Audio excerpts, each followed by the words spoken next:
Merci d'être sur la télévision là-bas et poursuivre le journal de ce jour, mercredi 22 décembre 2021. Mesdames, Messieurs, bonsoir et bienvenue à tous.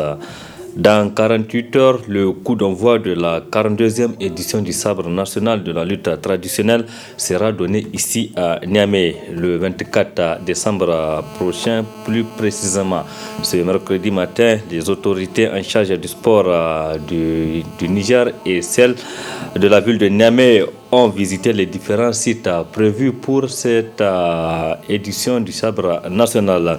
Selon le constat qui se dégage au terme de la visite, la ville de Niamey est prête pour l'événement. N'est-ce pas, de Moussoumana? S'enquérir des conditions d'hébergement des lutteurs devant prendre part au championnat national de lutte traditionnelle Kabrit Niamey pour la 42e édition, telle est la mission qui s'est assignée le ministre en charge du sport, Sekoudoro Adamou, qui accompagne les membres du comité d'organisation de cet événement sportif national. 4 établissements scolaires et l'arène de jeux de lutte traditionnelle ont constitué les étapes de cette visite terrain à la satisfaction de la délégation ministérielle. Nous avons fait des visites pour voir l'état des infrastructures qui doivent prendre en charge les participants. Et là, vous avez vu, on était au lieu d'hébergement. Et là, nous sommes en train de parfaire tout ce qui devait être à l'intérieur. Nous sommes venus là à l'arène et vous avez vu l'arène est presque prête et nous pensons quand même que d'ici demain tout sera en ordre. On est très satisfait parce que là la ville haute Niamey, le gouverneur et le président de la ville Niamey, ils ont pris en charge tout ce qui devait être et là vraiment nous sommes très satisfaits de ce que nous avons vu ce matin. Du côté du comité d'organisation de cette édition du sabre national, on rassure que toutes les dispositions sont prises pour la réussite de cet événement. En matière organisationnelle, on ne peut pas dire qu'une organisation est à 100% effective, mais l'un de l'autre à 90%. Et la ville est prête pour accueillir les autres. Nous venons d'effectuer des visites de terrain, et là où les lutteurs et les délégations vont être hébergés. Donc dès lors, on peut supposer que par rapport à l'hébergement et la restauration, tout est fin prêt. Et l'un dans l'autre, vous avez vu, présentement, nous sommes revenus à l'arène de lutte pour constater l'évolution des choses. Parce qu'à partir de ce soir, la zone sera une zone sécurisée. Et vous avez vu la devanture, on a tout fait. On a fait partir les gens qui sont là, qui s'occupent de manière anarchique à la devanture. Donc l'un dans l'autre, nous pouvons dire que Niamey est prêt pour accueillir la 42e édition du sabre national. Rendez-vous donc le 24 décembre prochain pour l'ouverture du 42e championnat national de lutte traditionnelle au grand bonheur des amateurs de ce sport roi au Niger. Donc il faut préciser à Adam Ousmane que l'édition, l'année passée, la 41e édition qui devait se passer, donc n'était pas au rendez-vous du fait de la pandémie du coronavirus. Dans son bulletin publié le 20 décembre 2021, la coordination des affaires humanitaires des Nations Unies OCHA fait cas de la situation des enfants scolarisés dans la région de Tillabéri. Selon OCHA, le conflit et l'insécurité impactent la fréquentation scolaire dans des zones frontalières du Burkina Faso. En effet, environ 12 186 enfants, dont 5 917 filles, sont privés de leur droit à l'éducation, indique OCHA dans son bulletin. Une situation qui ne laisse pas indifférents les acteurs actifs dans la défense des droits des enfants, à l'occurrence le coordinateur de l'ONG EPAD Niger, Sidikou Moussa. La volonté des groupes armés non étatiques que plusieurs milliers d'enfants soient privés de ce droit fondamental, je pense que c'est une véritable préoccupation. Mais également, nous sommes profondément choqués d'assister malheureusement impuissants à cet état de fait-là. Les chiffres font en tout cas froid au dos. Quand on prend la région de Tillabéri, le rapport indique que plus de 53 000 enfants n'y vont pas à l'école à cause effectivement de ces groupes armés-là. Et parmi ces 53 000 là, près de 26 000 filles sont concernées. Alors, à première lecture, je vois d'abord ces filles qui ne vont pas à l'école, qui peuvent être malheureusement assez vulnérables face aux pratiques sociales et culturelles néfastes, notamment la question du mariage des enfants. Mais également au niveau des jeunes garçons, l'autre conséquence, c'est également leur endoctrinement et leur enlorement par les groupes terroristes. Vous vous souvenez que déjà Amnesty International, dans un rapport antérieur, avait déjà alerté sur l'utilisation et l'enrôlement de ces enfants-là au niveau, en tout cas, de Torodi. Aujourd'hui encore, la situation s'est empirée dans ce département-là, où de toute la région, en tout cas du Tillabéri, c'est le département aujourd'hui qui fait beaucoup plus face à ce défi de fermeture des écoles. Et à ce niveau également, je crois savoir que sur les 154 écoles à l'échelle du département de Torodi, à peu près 93 sont fermées. Alors, c'est plus de la moitié donc, de ces écoles au titre de ces départements qui sont fermées. Et cette fermeture a concerné également à ce niveau plus de 12 000 de nos enfants. Je vais dire plus de 12 000 élèves. Et sur les plus de 12 000 élèves, on a à peu près aussi 6 000 filles qui sont concernées également à ce niveau-là. Au niveau de l'État, le budget alloué au secteur de l'éducation a connu malheureusement une diminution sur les prévisions de 2022 par rapport à 2021.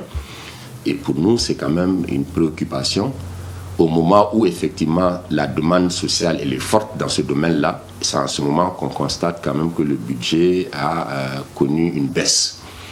Et nous pensons que la question sécuritaire, la question de l'éducation sont des priorités que le président de la République actuelle a pris, en tout cas nous a dit lors de son investiture, qu'il allait faire de ça ses deux priorités. Après, la sécurité, c'est l'éducation. Et pour nous, nous voulons voir la matérialisation de cette volonté-là dans les actes. Et pour nous, les actes, c'est que ces enfants qui ont été contraints à abandonner l'école et que l'État, même si le dispositif permet que les enfants se retrouvent dans les zones plus sécurisées, faudrait-il encore que les parents disposent des moyens pour pouvoir tenir les charges afférentes à la prise en charge de ces enfants, mais aussi est-ce que l'État a mis les moyens pour que les infrastructures nouvelles soient créées pour que ces écoles-là puissent avoir la capacité pour accueillir. C'était là donc la réaction du coordinateur de l'ONG EHPAD Niger, Sidiki Moussa, relativement à la publication par la coordination des affaires humanitaires des Nations Unies OCHA d'un bulletin publié le 20 décembre dernier dans lequel cette structure fait cas des enfants privés de leur droit donc d'aller à l'école. Ces enfants sont estimés à 12 186, parmi lesquels 5 917 filles, notamment dans la région de Tillabéri. Cette situation sécuritaire qui affecte tous les secteurs de la région de Tillabéri était au centre d'une déclaration rendue publique cet après-midi par le cadre d'unité d'action citoyenne Kwaka. Le temps de revenir sur cette déclaration. Parlons cette fois-ci du maintien de la jeune fille à l'école. Cette question est au centre des préoccupations de la fédération Anour Haske du projet Mata Massoud Bara MMD qui a entrepris une séance de sensibilisation des populations sur la question. Le lancement officiel de la campagne dans ce sens s'est déroulé ce mercredi 22 décembre 2021 au village de Losso-Gungu. C'était en présence des chefs coutumiers mais aussi des autorités municipales de la ville de Niamey. Précision Hamza Sakou et Halidou Bourema. Sensibiliser les parents d'élèves sur le maintien de la jeune fille à l'école est l'objectif de cette rencontre des femmes de Mata Massoud Bara à travers la fédération Anour Haske. Cette initiative financée par l'ONG Care International rentre dans le cadre de la commémoration des 16 jours d'activisme, édition 2021. Aucune nation ne peut prospérer dans l'ignorance, la paix, le développement tant souhaité par tous et ne peut être obtenu qu'à travers l'éducation en général et particulièrement celle des jeunes filles.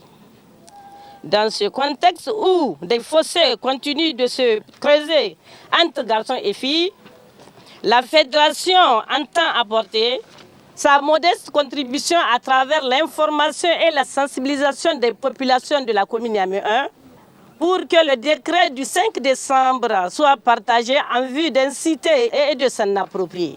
Présent à cette cérémonie, le responsable de la commune 1 de Niamey n'a pas manqué de saluer cette initiative. Je tiens à rendre hommage à la fédération Anour Haski pour la détermination avec laquelle elle apporte sa contribution dans le nécessaire mouvement d'ensemble qui devait nous conduire au bien-être de la femme et de l'enfant dans notre collectivité locale. Nous avons la responsabilité d'entretenir le formidable élan qui est le vôtre. Notre municipalité continuera à être aux côtés des femmes engagées, celles qui veulent qu'un regard nouveau soit porté sur l'enfant, car l'avenir d'une nation s'élit et se construit à travers les jeunes générations. Je mesure à sa juste valeur cette initiative de venir à la rencontre des populations de Losgungu pour engager avec elles un dialogue autour non seulement des facteurs qui incitent certains parents à être réfractaires à l'idée d'inscrire leurs filles à l'école, mais aussi les retombées indiscutables que les communautés pourraient espérer. Si chaque famille accepte d'inscrire ses filles à l'école, la fédération Anour Haske lance un appel à tous les parents d'élèves du village de Losgungu et au-delà la population à suivre avec intérêt la scolarisation de la jeune fille à l'école, gage d'un avenir meilleur. Restons avec les organisations féminines Hamza Sakou et c'est pour parler cette fois-ci de l'ONG Femmes Action et Développement FAD qui a initié ce mercredi à l'hôtel La Bravia de Niamey une table ronde entre 40 jeunes membres des comités de veille électoraux de 8 régions du Niger. Cette activité rentre dans le cadre du projet Inclusion des femmes et des jeunes dans la prévention des conflits post-électoraux au Niger. Précision avec Nafisa Yahya sur les images d'Abakar Souley. C'est pour créer un cadre d'action entre les comités de veille électoraux mis en place par les partenaires que l'ONG Femmes Action et Développement FAD a initié cette table ronde. Une activité qui rentre dans le cadre du projet Inclusion des femmes et des jeunes dans la prévention des violences post-électorales au Niger. En effet, dans le seul souci de contribuer à des élections pacifiques et démocratiques au Niger, et responsabiliser les femmes et les jeunes comme acteurs de veille dans la prévention des violences post-électorales, que l'ONG FAD, Femmes Action et Développement, a initié ce projet. C'est le lieu de rappeler linéairement les différentes activités afin de meubler ce projet et réaliser au cours des 6 derniers mois de l'année 2021. Après une mission d'identification et d'information des potentiels bénéficiaires des activités du projet, ainsi, l'équipe du projet a procédé d'abord à la sélection de 40 femmes et jeunes issus des groupements féminins, des comités de veille électoraux et régionaux, des partis politiques et des structures de jeunesse sur la base de leurs connaissances sur la question de la prévention de gestion non violente de conflits ainsi que sur leur engagement. Ensuite, à l'identification de 40 meilleurs élèves venant de 8 régions du Niger en raison de 5 élèves par région, dans le but de promouvoir les jeunes élèves comme des ambassadeurs de paix au sein de leur établissement. Ces jeunes ont formulé des messages de paix qui sont en train d'être diffusés dans les radios communautaires. Ce projet, financé par l'USAID à travers un de ses programmes pour l'Afrique de l'Ouest, a pour objectif. L'objectif du programme est de renforcer les systèmes de gestion non violente des conflits en Afrique de l'Ouest. Nous savons que dans beaucoup de pays, les élections constituent des périodes potentiellement conflictuelles, pouvant déboucher sur des crises mettant en danger la sécurité des personnes et de leurs biens. Afin de prévenir les crises ou en limiter les effets, le gouvernement américain, à travers l'USAID, apporte une assistance à de nombreux pays. Pour la représentante de la Commission électorale nationale indépendante CENI, l'ONG FAD mérite d'être félicitée et encouragée pour toutes ses actions en faveur des femmes et des jeunes. Il me plaît de féliciter l'ONG FAD pour son dynamisme, son sens de promouvoir le droit des femmes et des jeunes et ainsi contribuer au développement de notre cher pays. L'implication des femmes et des jeunes dans la prévention des conflits post-électoraux est un facteur primordial de cohésion sociale, car vous le savez tous, ce sont le plus souvent eux qui sont généralement instrumentalisés dans le cadre des manifestations de masse pouvant engendrer des conséquences violentes et peu reluisantes. Il est donc important que nos femmes et nos jeunes soient assez outillés et à mesure de prôner la paix et la cohésion sociale partout dans le pays. Il est attendu des travaux de cette table ronde qui vise à contribuer à des élections pacifiques et démocratiques au Niger, que des recommandations soient faites pour que des mécanismes concrets soient mis en œuvre afin d'impulser une réelle dynamique des différents comités. Je l'ai annoncé, la situation sécuritaire toujours au cœur de l'actualité, notamment dans la région de Tillabéri. La situation, celle de cette région qui se dégrade du jour au lendemain, était au cœur des préoccupations des organisations de la société civile nigérienne réunies au sein du cadre d'unité d'action citoyenne. Ce cadre qui a rendu public cet après-midi une déclaration relativement à cette situation. Ce cadre condamne notamment les événements survenus à Terra lors du passage du convoi des militaires français et demande aux autorités d'ouvrir une enquête pour situer les responsabilités sur ce qui s'était survenu ce jour-là. Le résumé de cette déclaration avec Sakina Gazibo, les stagiaires, sur les images d'Ibrahim Abdou. À travers cette sortie médiatique, le cadre d'unité d'action citoyenne, CUAC, se prononce sur la situation sociopolitique du Niger. Le CUAC s'indigne notamment sur la cherté de vie et la mauvaise campagne agricole enregistrée cette année. Profondément préoccupé par la campagne agro-silvopastorale largement déficitaire du fait, entre autres, des faibles précipitations enregistrées dans notre pays, exposant ainsi de nombreux ménages à l'insécurité alimentaire, le CUAC prend acte du plan d'urgence décliné par le président de la République à l'occasion de son message à la nation du 18 décembre 2021. Toutefois, le CUAC demande aux autorités de la 7e République, à la communauté internationale et aux bonnes volontés d'agir le plus tôt possible afin d'apporter des réponses idoines permettant à notre pays d'éviter une crise humanitaire sans précédent. Sur tout un autre plan, le CUAC constate avec amertume la flambée des prix des produits de première nécessité malgré la précarité ambiante dans laquelle végètent les Nigériens. C'est d'ailleurs pourquoi le CUAC lance un vibrant appel aux autorités et aux associations de défense des droits du consommateur à avoir un regard vigilant sur les agissements des commerçants véreux. En outre, le CUAC appelle de vive voix le président de la République à encourager la haute autorité de lutte contre la corruption et les infractions assimilées à l'ALCIA et la justice pour que le traitement de tous les dossiers de scandales financiers soit accéléré afin de rassurer les Nigériens de sa bonne foi relativement à la moralisation de la gestion des affaires publiques. La situation sécuritaire au Niger, en général, et particulièrement dans la région de Tillabéri, fait partie des préoccupations du cadre d'unité d'action citoyenne. Ce cadre condamne les événements tragiques survenus récemment à Terra lors du passage du convoi des militaires français et demande à ce que la lumière soit faite sur ces événements. Rend un vibrant hommage à la population de la région de Difa pour la réussite éclatante de la fête de la République malgré le contexte sécuritaire. Lance un vibrant appel aux autorités de la 7e République pour mettre tout en œuvre afin de doter davantage les forces de défense et de sécurité en moyens logistiques et formations nécessaires pour l'accomplissement de leur noble mission.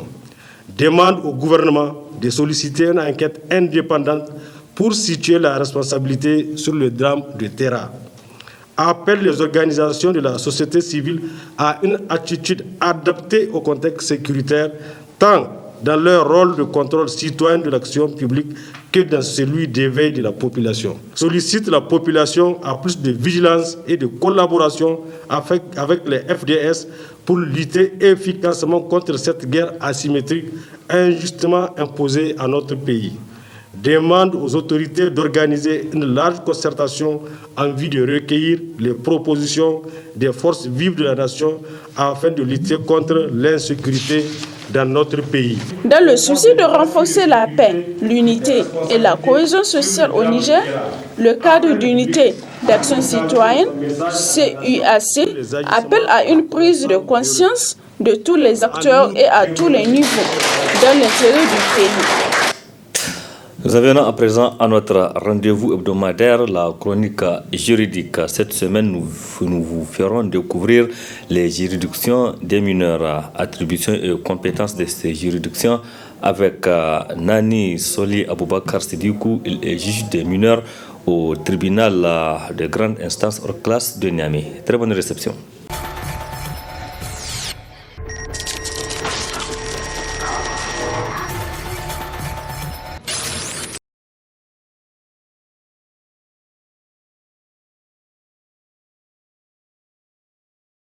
Les juridictions des mineurs ont été créées au Niger pendant la transition militaire de 1999 par l'ordonnance numéro 99-11 du 14 mai 1999. Donc cette ordonnance-là de 1999, c'est elle qui a créé pour la première fois les juridictions pour mineurs au Niger.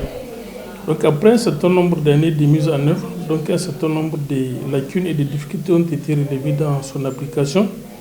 Et c'est ainsi qu'en 2014, donc plus précisément le 20 novembre 2014, une nouvelle loi a été adoptée, donc la loi 2014-112, et qui a abrogé donc l'ordonnance de 1999. Donc aujourd'hui, le texte de référence qui régit donc les juridictions pour mineurs au Niger, c'est la loi 2014-72 du 20 novembre 2014.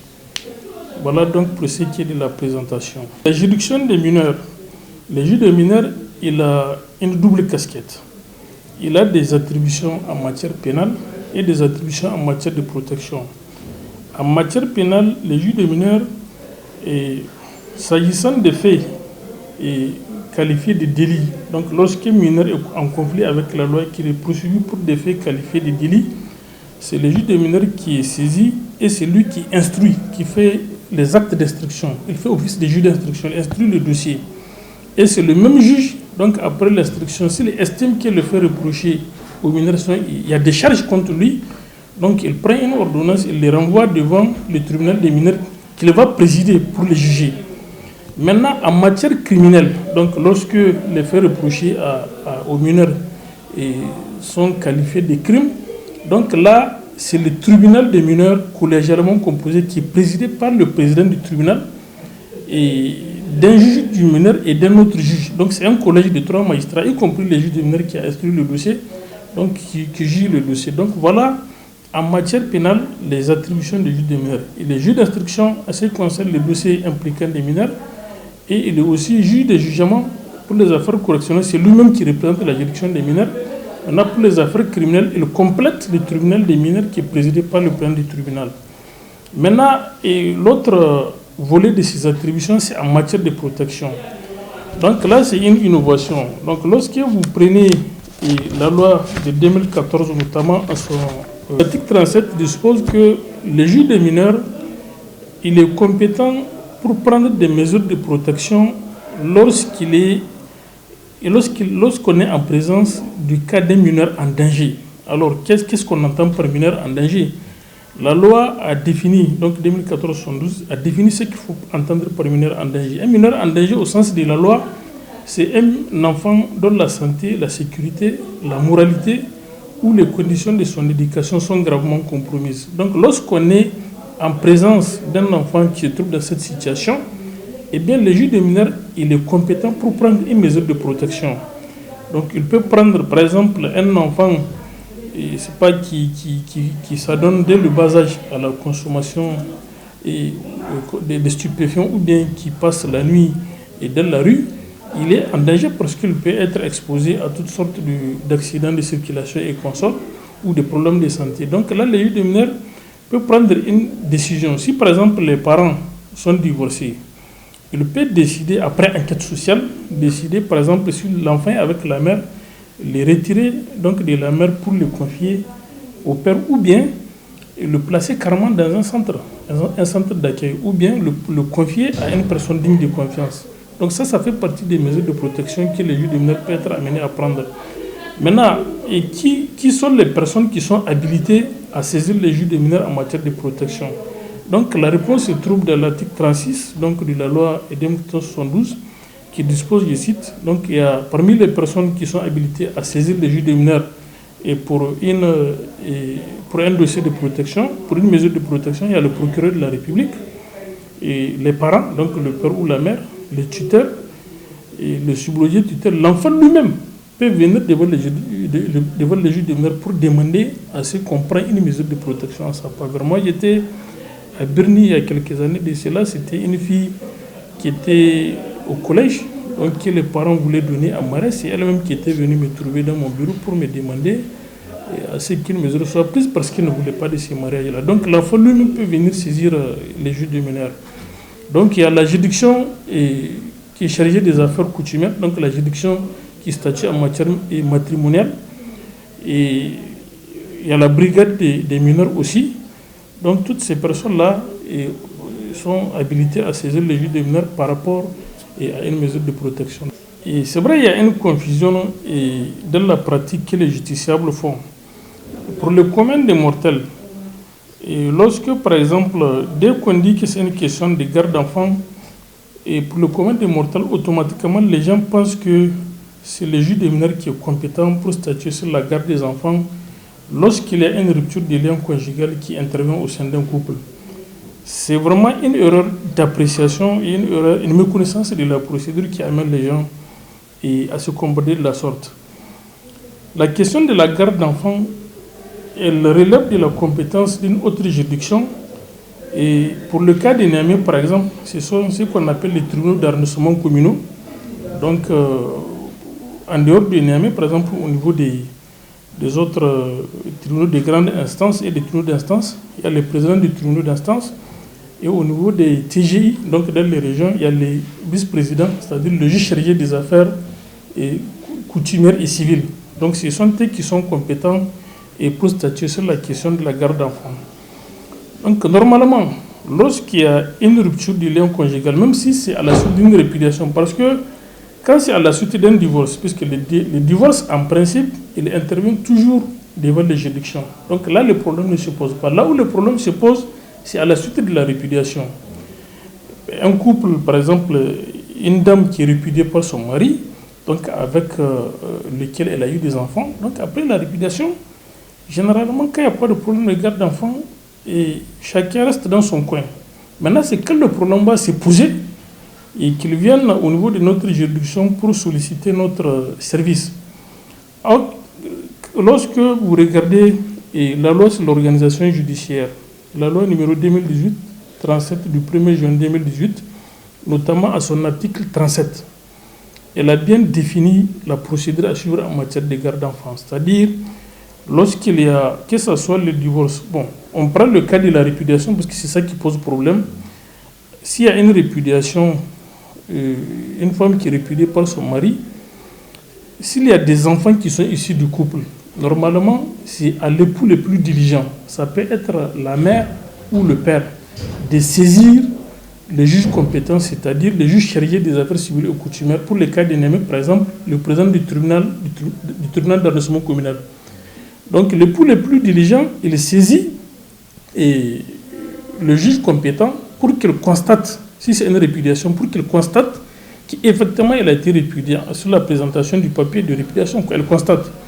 Maintenant, le même juge, s'il y a des enfants qui sont issus du couple, donc normalement, quand il y a un consensus entre le père et la mère par rapport à la garde des enfants, il peut arriver que le couple, que les deux ex-époux s'entendent pour avoir une garde partagée. Par exemple, si c'est deux enfants, le couple peut prendre un enfant, la mère peut prendre l'autre. Donc là, s'il y a un consensus par rapport à ça, donc le juge, il homologue donc la cour qui est intervenue entre les parties. Maintenant, s'il n'y a pas d'accord, en ces temps-là, il va ouvrir un dossier pour statuer sur la garde des enfants. Si par exemple, il décide d'accorder la garde des enfants à la femme, là, il met à la charge de l'époux ce qu'on appelle le paiement de la pension alimentaire qu'il va fixer selon une certaine périodicité. Ça peut être, le versement peut être mensuel, hebdomadaire ou trimestriel selon les cas. Donc, le mari aussi qui n'a pas la garde des enfants, il conserve ce qu'on appelle les droits de visite et d'hébergement. C'est-à-dire, il a les droits, bien que les enfants ne sont pas sous sa garde, le juge va fixer en tout cas une certaine périodicité pendant laquelle il va recevoir la visite de ces enfants-là et de les héberger, selon une certaine périodicité. Maintenant, si c'est le mari aussi qui a la garde des enfants, donc là, il n'y a pas de paiement de pension alimentaire, puisque là, ils sont sous la garde du mari, donc c'est lui qui les prend en charge. Mais la mère aussi, elle conserve un droit de visite et d'hébergement par rapport à ses enfants. Donc voilà un peu la procédure. Donc pour récapituler, vraiment la question de la garde des enfants, le juge des mineurs, son domaine, il intervient lorsque seulement l'enfant est en danger. Parce qu'il peut y avoir la précision qu'il faut apporter. Même lorsque, même après, à la suite d'une rupture du lien conjugal, le juge des mineurs peut être compétent à prendre une mesure de protection. Et lorsque les mineurs qui sont concernés, lorsqu'ils sont en danger, c'est-à-dire les critères déterminants, les critères de compétence du juge des mineurs en matière de protection, c'est la notion de danger. Il faut que l'enfant soit en danger, il faut que sa santé, sa sécurité, sa moralité ou les conditions de son éducation soient gravement compromises. Là, en ce temps-là, même si c'est à la suite d'une rupture du lien conjugal, le juge des mineurs peut intervenir pour prendre une mesure de protection s'il est établi que l'enfant est en danger. Mais s'il n'y a pas de danger, c'est juste à la suite d'une rupture du lien conjugal par répudiation, par divorce, là, ce sont les juges chargés des affaires civiles et coutumières, et pour le cas d'Inémé, donc le président des tribunaux d'arrondissement communaux qui sont compétents au statut sur la garde des enfants. Donc moi, j'invite en tout cas les justiciables à avoir le réflexe, lorsqu'il y a une rupture du lien conjugal, donc au sein d'un couple, s'il y a des enfants, moi j'invite en tout cas les justiciables à avoir les réflexes d'aller systématiquement vers le juge chargé des affaires civiles et coutumières, donc pour le cas d'Inémé, le président des TAC, et pour d'abord qu'il constate la répudiation, si c'est une répudiation. Ensuite, s'il y a des enfants qui sont issus du couple, qu'il prend une ordonnance pour statuer sur la garde des enfants. Mais dans la pratique, les gens viennent ici chez nous, c'est quand le problème se pose. C'est-à-dire, le plus souvent, c'est 1 an, 2 ans après la rupture du lien conjugal, et la dame va venir se présenter à ton cabinet pour te dire que bon, son mari l'a répudié à 2 ans de cela, mais il refuse de lui permettre de voir ses enfants. Alors que si elle l'avait fait en amont, le problème n'allait pas se poser, il y aurait une décision de justice. Parce que s'il y a une ordonnance qui s'agit sur la garde et que l'un des époux fait obstruction à cette décision-là, il peut, comment on appelle ça, faire l'objet de poursuites pénales. Parce qu'il y a c'est une infraction qui est prévue par le code pénal. Bon, il n'y a pas de période. Il n'y a pas de période. En fait, c'est vrai dans, comment on appelle ça, en matière coutumière, de notre coutume, puisque la coutume germain islamisée ou haussa islamisée, les gens disent que, par exemple, lorsque l'enfant n'a pas atteint l'âge de 7 ans, il reste avec sa mère au-delà de 7 ans, et donc le père peut demander chercher à avoir la garde d'enfant. En fait, ça, ce sont nos coutumes. Mais vous savez, le Niger aussi a ratifié un certain nombre d'instruments juridiques internationaux, notamment la Convention internationale relative aux droits de l'enfant. Cette convention, elle a posé dans un de ses articles une disposition, un principe extrêmement important, c'est celui de l'intérêt supérieur de l'enfant. C'est-à-dire, même si, qu'est-ce que ce principe-là veut dire? Ce principe-là voudrait tout simplement dire que lorsqu'il y a une décision à prendre, que ce soit devant les autorités judiciaires ou administratives, la considération primordiale qu'il faut prendre en considération, c'est l'intérêt de l'enfant. Dans toute décision, il faut mettre en avant l'intérêt supérieur de l'enfant. Ça veut dire quoi concrètement? Lorsque, par exemple, même un enfant qui est âgé, par exemple, de 10 ans, on suppose que normalement, il doit être, par exemple, si c'est un enfant de sexe féminin, qu'il doit être avec sa mère. Mais si, par exemple, il se trouve que la mère, c'est une femme qui est de mœurs légères, ou c'est une prostituée, par exemple, là, l'intérêt supérieur de l'enfant peut commander, à la suite d'une enquête sociale, bien évidemment, peut amener les juges à prendre une décision et confier, comment on appelle ça, l'enfant au père et non à la mère. Donc, il n'y a pas, comment on appelle ça, un âge où on dit qu'avant lequel l'enfant doit être avec sa mère et après tel âge, il doit être avec le père. Non, c'est l'intérêt supérieur de l'enfant tel que la Convention internationale des droits de l'enfant l'a prévu. Et le même principe a été reconduit par la loi 2014 et 72 du 20 novembre 2014 sur les juridictions des mineurs. Donc vraiment, en la matière, c'est l'intérêt supérieur de l'enfant qui prime.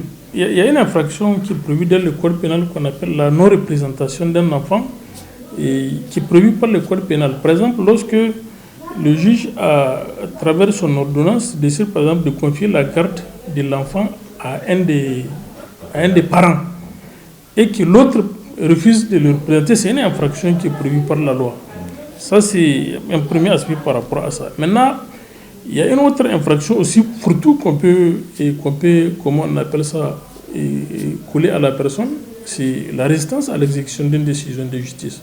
Donc il y a vraiment des infractions qui sont prévues par le code pénal et par rapport à ça. De plus en plus, et on est en tout cas un peu envahi par des femmes qui viennent, donc les femmes répudiées, et qui viennent pour des questions de garde d'enfants. Donc à chaque fois, moi je les oriente donc, en fonction donc, du lieu du domicile du conjoint, donc de l'ex-conjoint, j'essaie de les orienter au niveau des juridictions compétentes, au niveau des TAC, du tribunal d'arrondissement communal compétent, quoi, pour qu'ils puissent gérer ça. Parce que les gens n'ont pas compris jusqu'à présent, peut-être c'est un problème de manque de vulgarisation de la juridiction des mineurs, qui fait que, bon, dès qu'il y a une question qui concerne la garde d'enfants, automatiquement les gens pensent que c'est le juge des mineurs qui est compétent. S'il n'y a pas de danger, si c'est juste une question de garde d'enfants et que les deux parents se disputent, donc là, c'est le juge chargé des affaires civiles et coutumières, donc pour les cas d'Inémé, le président des tribunaux d'arrondissement communaux, et ce sont eux qui sont compétents pour statuer sur cette question de garde d'enfants. C'est une décision qui est susceptible de voir des recours. Mais la particularité de la décision sur la question, et comment on appelle ça, des pensions alimentaires et des gardes d'enfants, c'est une décision qui est exécutoire par provision, c'est-à-dire, nonobstant une voie de recours, nonobstant l'appel, c'est une décision qui est exécutoire par provision. Donc elle bénéficie de ce qu'on appelle l'exécution provisoire. Même si l'une des parties fait appel, donc c'est une décision qui est exécutoire pour provision, c'est-à-dire qui bénéficie de l'exécution provisoire. Parce que les questions alimentaires, les pensions alimentaires, quand même, c'est des questions, en tout cas, qui sont très vitales. Ça ne doit pas souffrir quand même comment on appelle ça, des voies de recours, quoi. Ça ne doit pas être bloqué. Donc leur exécution du fait que, par exemple, le mari a interjeté appel parce qu'il estime que la pension alimentaire est exorbitante, par exemple.